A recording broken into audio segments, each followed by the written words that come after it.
ఏం అంటరాని వాళ్ళు కూడా కాదు కదా.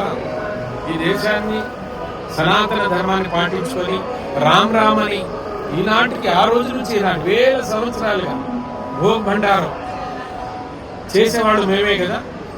భారత్ మా పవిత్ర ఎంత ఉంది.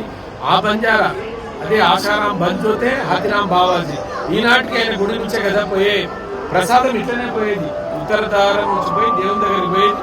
ఇప్పుడు ఎటో తిప్పుకొని ఆ ప్రసాదాన్ని తీసుకువెళ్తా ఉన్నారు. అది అది అరిష్టం, అది మంచిది కూడా కాదు.